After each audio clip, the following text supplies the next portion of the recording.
Hello everyone. हम लोग industrial sector को डिस्कस कर रहे थे इसके पिछले वीडियो लेसन्स में, और आइए हम इसको कंटिन्यू करते हैं इस चैप्टर को।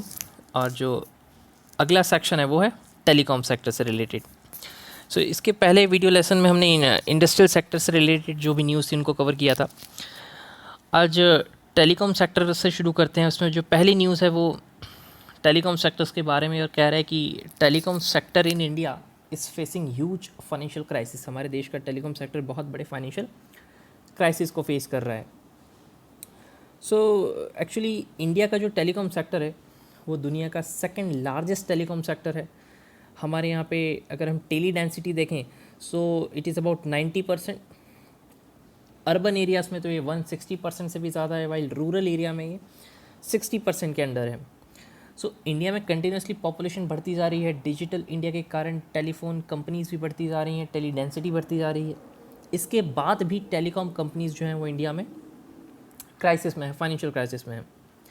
इसके अलावा रिसेंटली जो इशू है जिसके कारण ये न्यूज़ में रहा वो है AGR, that is adjusted gross revenue.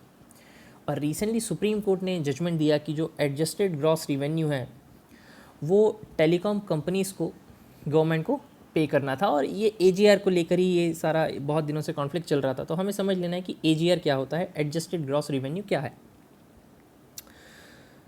सो अगर AGR को समझें सो हमें पता है कि till 1991 India was a closed economy. हर चीज़ गवर्नमेंट के अंडर हुआ करता था।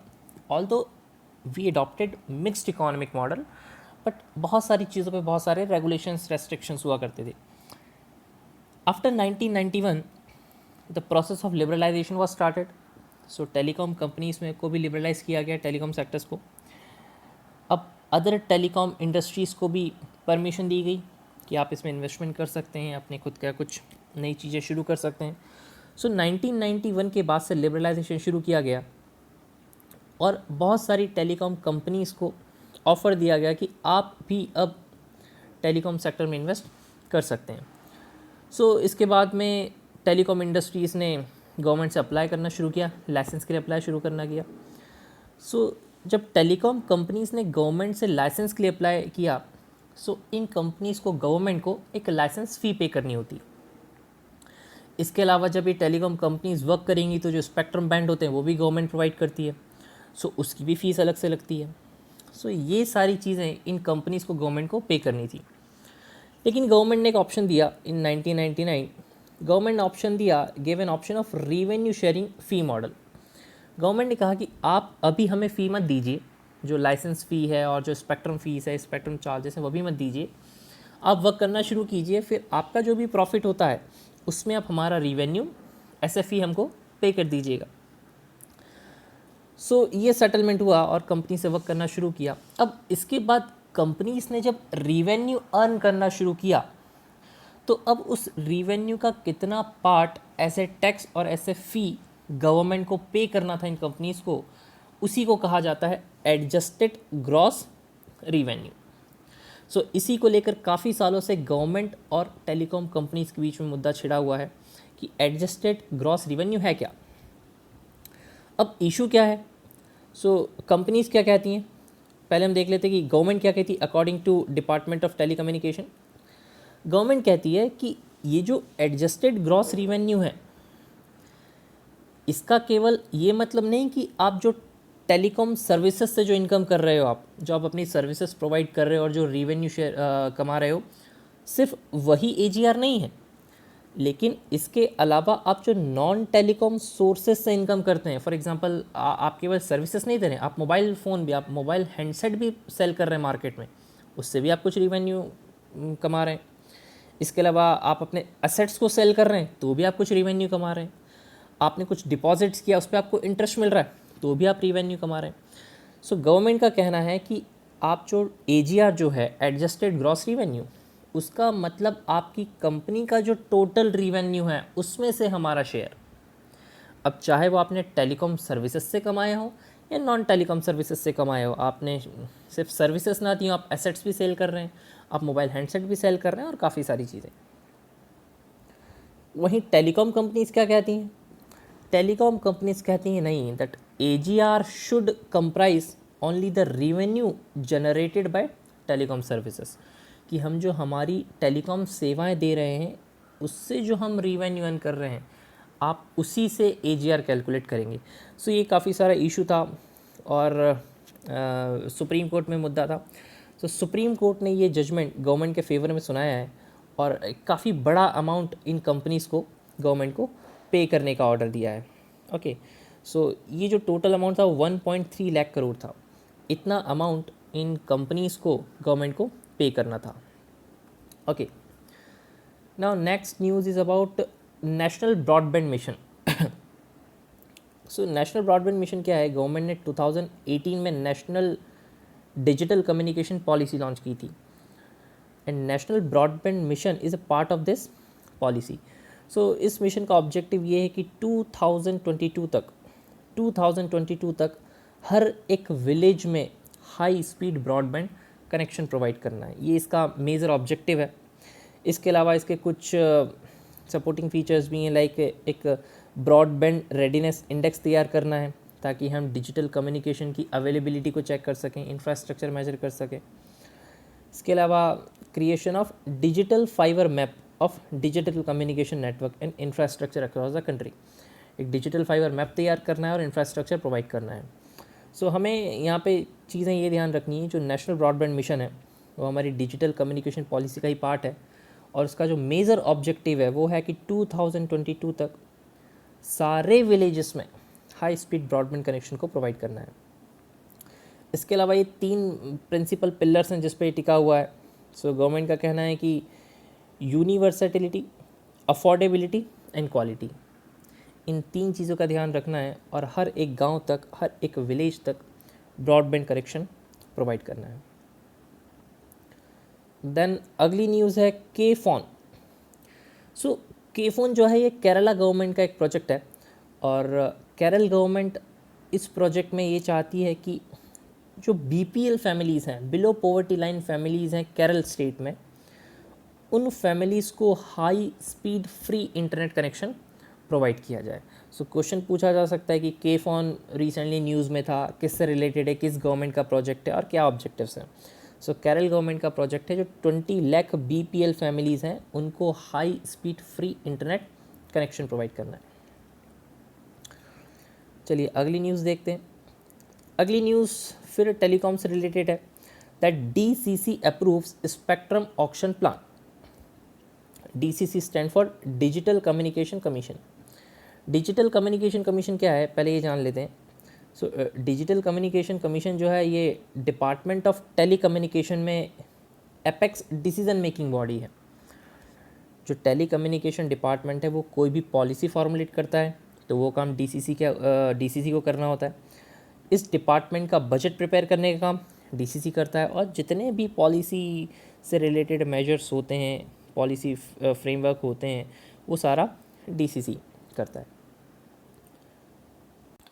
सो न्यूज़ ये कह रही कि रिसेंटली DCC ने ट्राई की रिकमेंडेशन को एक्सेप्ट कर लिया है और government decided to auction the spectrum plan. अब स्पेक्ट्रम क्या होता है ये जान लेते हैं कि स्पेक्ट्रम होता क्या है और स्पेक्ट्रम ऑक्शन क्या होता है। एक्चुअली स्पेक्ट्रम मीन्स क्या होता है, the range of radio waves required for communication. जो हम कम्युनिकेशन करते हैं वो कुछ वेव्स के थ्रू होता है। ओके, सो जो इलेक्ट्रोमैग्नेटिक स्पेक्ट्रम होता है उसमें बहुत सारी फ्रीक्वेंसीज़ की वेव्स होती हैं जो लगभग 30 हर्ट्ज से लेकर 300 गीगाहर्ट्ज तक की होती हैं। सो इन इलेक्ट्रोमैग्नेटिक वेव्स को ही रेडियो वेव्स कहा जाता है। और स्पेक्ट्रम का क्या मतलब होता है, ये जो wide range of radio waves होती हैं उन्हीं के कॉम्बिनेशन को स्पेक्ट्रम कहा जाता है। सो जितने भी हमारे वायरलेस कम्युनिकेशन होते हैं, चाहे वो मोबाइल फ़ोन हो, फिर हमारे वाईफाई ब्लूटूथ हो, इन सब इसी वेवलेंथ्स पर काम करते हैं, इन्हीं स्पेक्ट्रम पर काम करते हैं। सो हम कह सकते हैं कि स्पेक्ट्रम एक खुले मैदान की तरह होता है और जो बैंड्स होते हैं वो इसमें रोड की तरह होते हैं। तो इस रोड पर कितना ट्रैफिक है वो स्पेसिफिक बैंड तय करता है ताकि कोई भी कोई भी कम्युनिकेशन इंटरप्ट ना हो और आपस में उसमें कुछ भी मेल जोल ना हो। सो ये सारी चीज़ें समझने की नहीं है, ये साइंस एंड टेक्नोलॉजी का सब्जेक्ट हो जाता है। बट स्पेक्ट्रम मीन्स कि जो टेलीकॉम कंपनीज़ होती हैं इनको गवर्नमेंट से वो स्पेक्ट्रम बैंड खरीदने होते हैं, जिन स्पेक्ट्रम पे, जिन बैंड्स पर ये अपने सिग्नल्स को ट्रांसमिट करती हैं। सो पहले गवर्नमेंट इनको सेल करती थी, आपने सुना भी होगा 2G स्पेक्ट्रम केस। सो 2G स्पेक्ट्रम केस 2008-9 का है। सो वहाँ पे गवर्नमेंट पहले इन स्पेक्ट्रम्स को सेल करती थी। सो वो केस क्या था कि जो 2008 में गवर्नमेंट ने सेल किए थे स्पेक्ट्रम, वो 2001 की प्राइस में सेल कर दिए थे। ये 2G स्पेक्ट्रम केस था। सो अभी गवर्नमेंट क्या करती है, उनको ऑक्शन करती है, एक ओपन मार्केट में नीलामी होती है और एक फ्री और ट्रांसपेरेंट वे में इन स्पेक्ट्रम बैंड्स को सेल किया जाता है। सो इसमें और कुछ जानने जैसी चीज़ नहीं। अगला सेगमेंट टेक्सटाइल इंडस्ट्री से रिलेटेड है। सॉरी। और जो पहली न्यूज़ है वो है हार्मोनाइज्ड सिस्टम कोड, या फिर कहते हैं HS कोड। HS कोड क्या है? Recently khadi has been allocated a separate harmonize system code by the ministry of commerce and industries. So यहाँ पे हमें जान लेना है कि HS कोड होता क्या है। सो HS कोड क्या है, हार्मोनाइज सिस्टम कोड क्या है? ये एक 6 डिजिट का आइडेंटिफिकेशन कोड होता है जो कि WCO, that is world custom organisation ने डेवलप किया है। सो हम आम भाषा में समझने की कोशिश करते हैं कि हम जो भी ग्लोबल लेवल पर ट्रेड करते हैं, कुछ कमोडिटीज़ को इंपोर्ट और एक्सपोर्ट करते हैं, सो वर्ल्ड कस्टम ऑर्गेनाइजेशन इन कमोडिटीज़ को डिफरेंट ग्रुप्स में बांट देता है और उन्हीं कमोडिटीज़ को आइडेंटिफाई करने के लिए हर एक स्पेसिफिक कमोडिटी को एक कोड अलॉट किया जाता है। उस कोड को कहा जाता है हार्मोनाइज सिस्टम कोड। सो जैसा कि यहाँ पे बताया गया है कि हार्मोनाइज सिस्टम एक 6 डिजिट का आइडेंटिफिकेशन कोड होता है। ऐसे समझते हैं, सपोज लेट्स से कोई फूड प्रोडक्ट है, हम मानते हैं कि हम बात कर रहे हैं चीज़ की।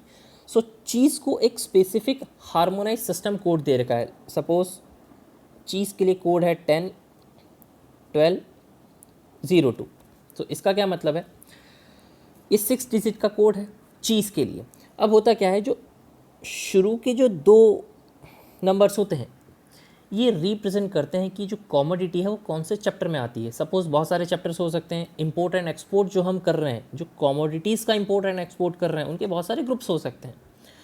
सो सपोज हम चीज़ की बात करें तो ये हो सकता है फूड प्रोडक्ट्स की, जो चैप्टर 10 है वो फूड प्रोडक्ट से रिलेटेड है।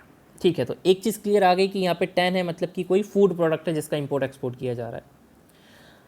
अब जो दूसरा नंबर है इसकी सब कैटेगरी है। सो ये बताता है, उसको फर्दर क्लासीफाई करता है कि ठीक है फूड प्रोडक्ट तो है, लेकिन फूड प्रोडक्ट किससे रिलेटेड है। तो यहाँ पे हो सकता है कि कोई मिल्क प्रोडक्ट हो, कोई बोवाइन प्रोडक्ट हो। सो ये हो गया मिल्क प्रोडक्ट।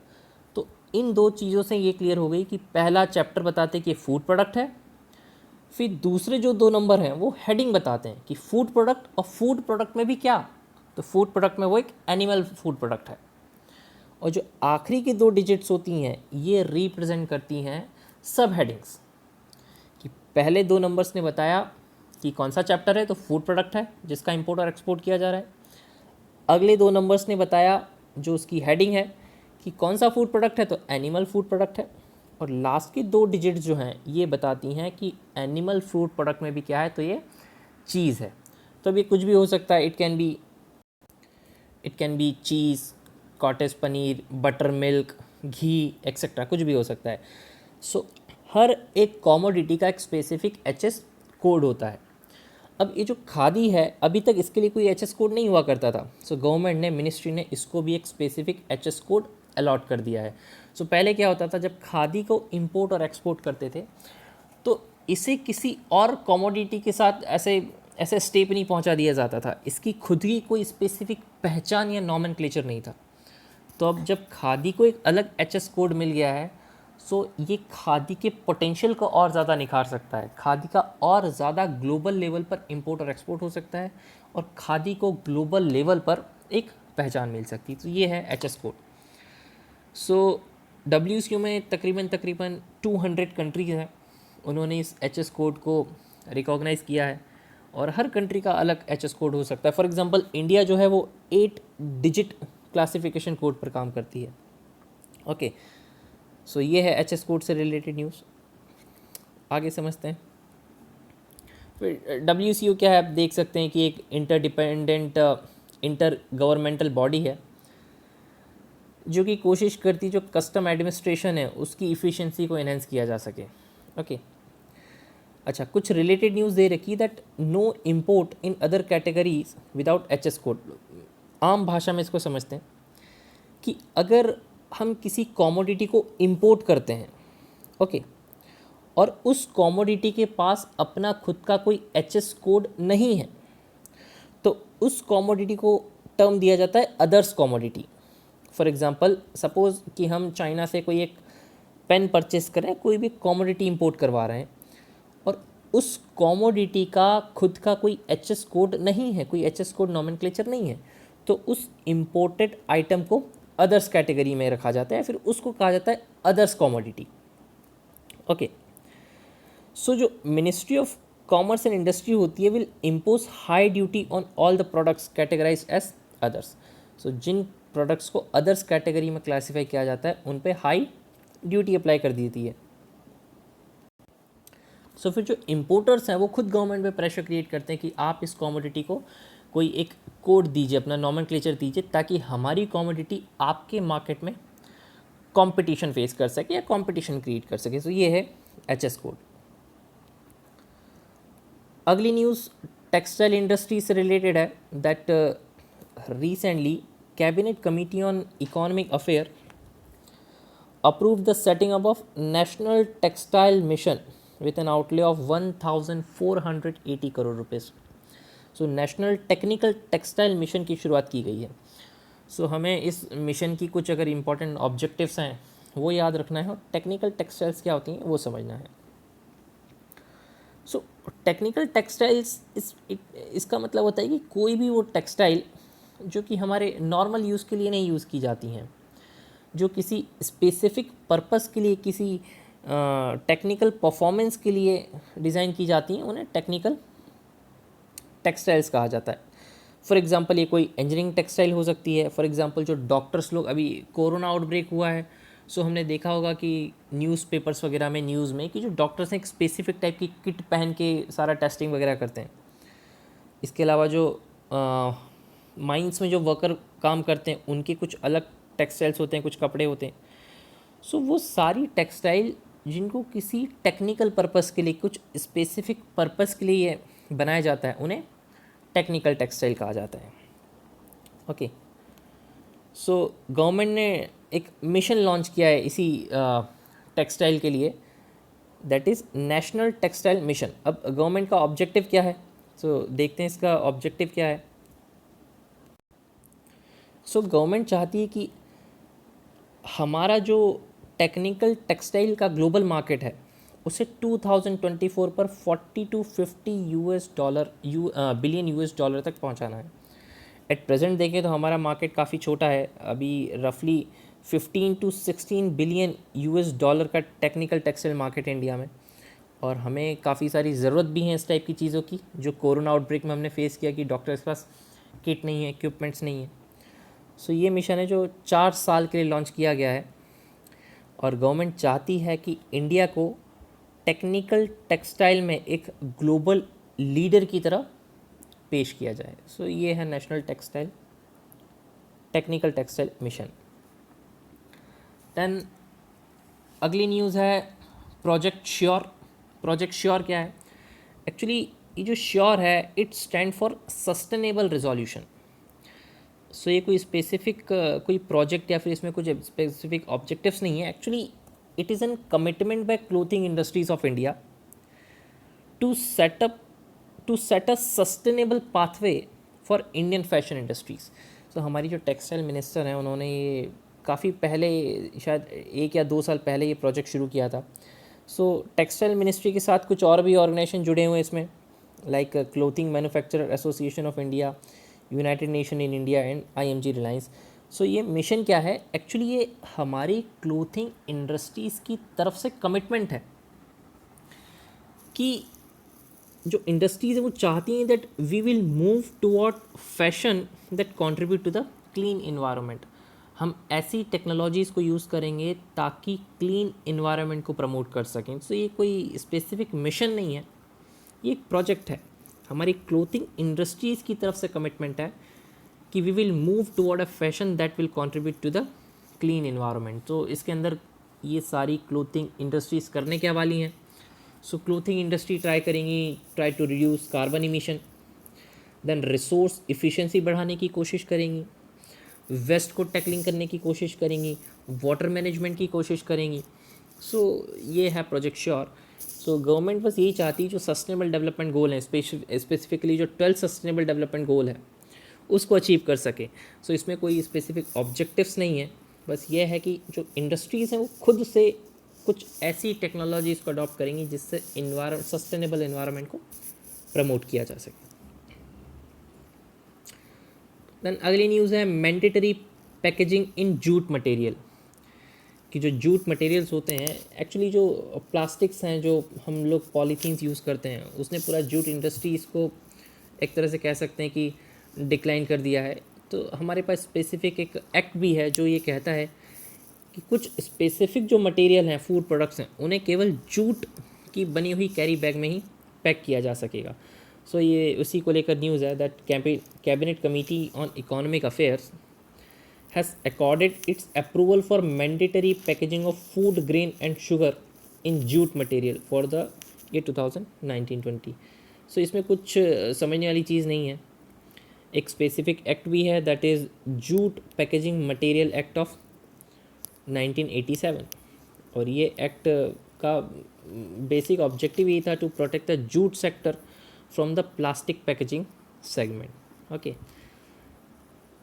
सो गवर्नमेंट ये मैंडेट करती है that 100% of the food grain and 20% of the sugar shall be mandatorily packed in the diversified jute bags. Jute industries को प्रोटेक्ट करने के लिए एक्ट आया था। सो ये एग्ज़ाम पॉइंट ऑफ व्यू से इतना कुछ खास रिलेवेंट है नहीं। देन अगली न्यूज़ पश्मीना प्रोडक्ट्स है। So pashmina product receive BIS certification, bureau of Indian standard का सर्टिफिकेशन मिला है। सो पश्मीना क्या है? एक्चुअली पश्मीना जो है एक टाइप का वूल है जो कि पश्मीना गॉड से मिलता है। पश्मीना गॉड को चैंगथांगी गॉड भी कहा जाता है, और ये जो है स्पेसिफिकली लद्दाख रीजन में मिलती है। जो कम्युनिटी इनको हर्ट करती है उसे चंगपा कहा जाता है। सो इससे होगा क्या, पश्मीना को एक पहचान मिलेगी, और ये जो चंगपाज होते हैं इनकी economy completely in pashmina goats पर ही डिपेंडेंट होती है। तो इनको एक थोड़ी सी पहचान मिलेगी, इनको एम्प्लॉयमेंट जनरेशन हो सकता है और ज़्यादा से ज़्यादा लाइवलीहुड अर्न कर सकते हैं। देन पहचान कार्ड फॉर आर्टिसन, जो आर्टिस्ट हैं, तो मिनिस्ट्री ऑफ टेक्स, जो हमारे आर्टिस्ट हैं जो हाथ से काम करते हैं, जो अलग अलग स्टेट्स की कुछ फेमस कलाकारी होती हैं, जो हैंडीक्राफ्ट्स होता है, साड़ीज़ वगैरह पे करते हैं। सो उनको एक पहचान दिलाने के लिए मिनिस्ट्री ऑफ टेक्सटाइल ने ये स्टेप लिया है to issue Aadhaar link identity card to handcrafts artisans. जो साड़ियों में जो कलाकारी करते हैं, हैंडवर्क होता है, वो जो आर्टिस्ट होते हैं, उनको एक पहचान दिलाने के लिए आधार लिंक आइडेंटिटी कार्ड दिया जाएगा। सो इसमें कुछ खास है नहीं। अगली न्यूज़ शुगर इंडस्ट्री से है that union cabinet recently approved the creation of buffer stock of 4 metric ton of sugar। Sugar का 4 metric ton का बफर स्टॉक क्रिएट करना चाहती है यूनियन गवर्नमेंट। एक्चुअली इंडिया जो है, India is the largest producer of sugar as well as sugarcane. इसके अलावा जो बहुत सारे स्वीटनर्स होते हैं, खांडसारी शुगर होता है, गुड़ होता है दैट इज़ जैगरी, इन सारे प्रोडक्शन में इंडिया नंबर 1 है। इसके अलावा शुगर केन जो है इंडिया में 2 स्पेसिफिक एग्रो क्लाइमेट जोन में प्रोड्यूस किया जाता है। एक तो है ट्रॉपिकल जोन, एक है सब tropical zone. So tropical zone it mean जो हमारा मध्य प्रदेश है, मध्य प्रदेश से सदर्न स्टेट जो है, महाराष्ट्र, आंध्र प्रदेश, केरल, तमिलनाडु, ये tropical zone sugarcane producing states हैं। और सब ट्रॉपिकल जोन जो है वो मध्य प्रदेश से नॉर्दर्न स्टेट जो है, मेनली यूपी, बिहार, हरियाणा, पंजाब, ये सारे इस जोन में आते हैं। सो हमारे कंट्री का जो टोटल शुगर केन प्रोडक्शन होता है वो मोर देन 50% इन सब ट्रॉपिकल रीजन में होता है। लेकिन अब धीरे धीरे शिफ्ट देखने को मिल रहा है कि ज़्यादा शुगर केन सदर्न इंडिया में प्रोड्यूस किया जा रहा है, इन पेनिनसुलर रीजन में प्रोड्यूस किया जा रहा है। कारण क्या हो सकते हैं? तो बहुत इजी है कि वहाँ पे रेनफॉल ज़्यादा है, शाहदरी के किनारे अच्छी रेनफॉल होती है। दूसरी चीज़ की पोर्ट्स हैं काफ़ी सारे, सो ट्रांसपोर्टेशन में ठीक होता है। ये सारे बेसिक से कारण हैं। सो यहाँ ये नहीं जानना है शुगर केन इंडस्ट्रीज़ में मेन क्राइसिस क्या है, वो यहाँ से कुछ क्वेश्चन पूछ सकते हैं। तो ये सारी आप फैक्चुअल चीज़ें कुछ पढ़ सकते हैं। ना sugarcane pricing mechanism in India, sugarcane farmers हैं, उनकी प्राइस कैसे तय की जाती है, वो शुगर केन प्रोडक्ट्स को कैसे प्राइसिंग की जाती है इंडिया में। तो यूजुअली दो तरीके हैं। एक तो है FRP, that is fair and remunerative price. So जैसे सेंट्रल गवर्नमेंट बाकी क्रॉप्स के लिए MSP डिक्लेयर करता है, that is minimum support price, वैसे ही शुगर केन के लिए सेंट्रल गवर्नमेंट FRP डिक्लेयर करता है, that is fair and remunerative price. So हर साल सेंट्रल गवर्नमेंट FRP डिक्लेयर करता है and it is based on the recommendation of commission for agricultural cost and price. So जो MSP में होता है वही यहाँ पे होता है कि सेंट्रल गवर्नमेंट एक फिक्स प्राइस तय कर देता है, उसके नीचे शुगर केन प्रोड्यूसर अपना प्रोडक्ट्स नहीं सेल करेंगे।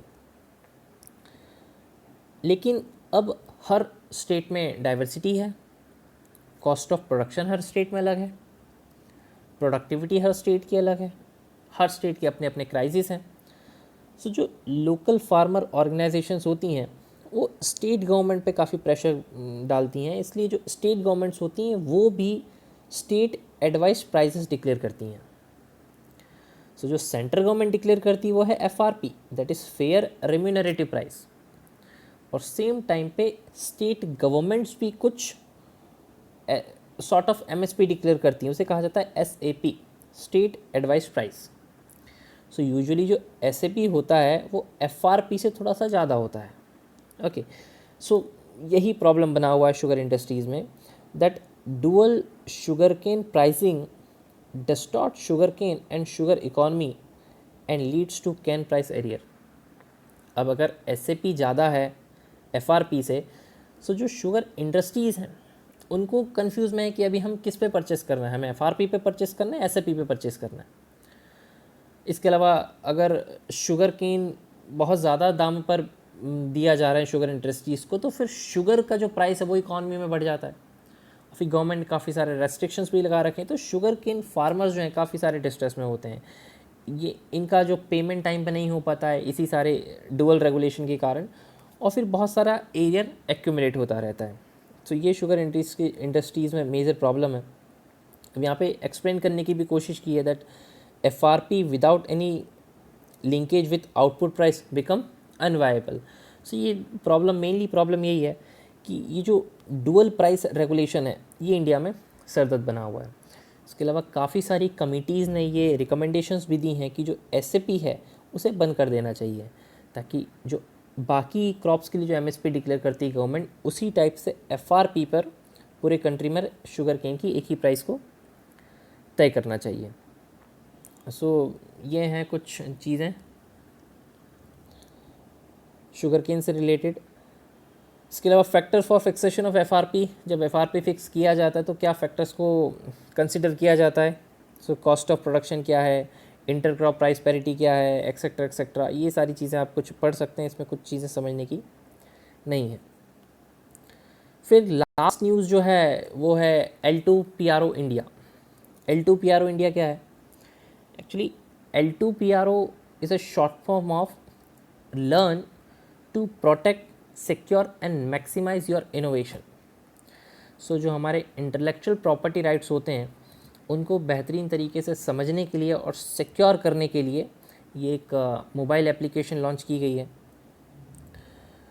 सो इसके थ्रू हम अपने गवर्नमेंट कोशिश करती है कि लोगों के बीच में इंटेलेक्चुअल प्रॉपर्टीज़ के लिए अंडरस्टैंडिंग बढ़ाए और उसको बेहतरीन तरीके से अपने बिजनेस मॉडल में यूज़ कर सके। जो लर्नर्स होंगे जो इस प्लेटफॉर्म पर लर्न करेंगे उनको सर्टिफिकेट्स भी दिया जाएगा। Okay, on successful completion of e learning modules. तो इसमें कुछ लर्निंग मॉड्यूल्स हैं, आपको इंटेलेक्चुअल प्रॉपर्टीज़ के बारे में एजुकेशन दी जाएगी और इसके बाद आपको ई सर्टिफिकेट्स प्रोवाइड किए जाएंगे।